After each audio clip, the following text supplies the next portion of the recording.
তো গত 2022-এ মে মাসের দিকে আমরা ফায়ার সার্ভিস অ্যান্ড ইমার্জেন্সি থেকে একটা রিক্রুটমেন্ট বেরিয়েছিল। আমরা তারপরে বিভিন্ন ডিস্ট্রিক্টে ফিজিক্যাল সুস্থভাবে হয়েছে। তারপরে নেক্সট ইস্যুতে 2023 জানুয়ারি মাসে 8 তারিখে রিটেন এক্সাম হয়েছে। তারপরে আজকে 2 থেকে 2.5 বছর 3 বছর যাবো দিচ্ছে। বাকি যে ভাইভা প্রসেস এবং ফাইনাল মেরিট লিস্ট আউটটা ওইটার কোনো খবর নেই, কোনো কিছু নাই।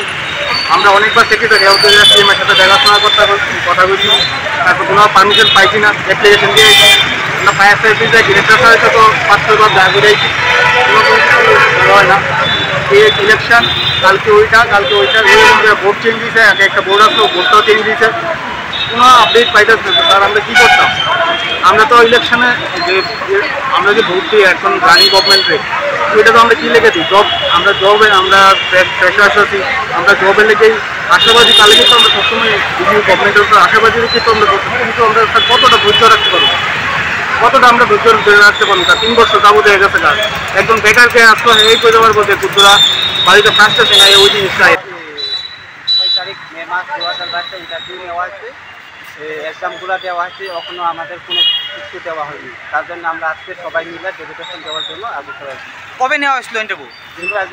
প্রায় 3 বছর লাইন হচ্ছে, 2022-এ 6 মেতে নেওয়া হয়েছে ইন্টারভিউ।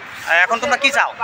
তখন আমরা এটাই চাই, আমরা এক্সামগুলো শেষ করছি, এটা কোনো কিছু খবর পাইতেছে না, কী হচ্ছে না হচ্ছে, সেজন্য আমরা মানে এখানেই আসছিলাম যে খবরটা পাওয়ার জন্য। আচ্ছা, কতজন তোমরা এক্সাম দিছিলা টোটাল? 1700 আচ্ছা।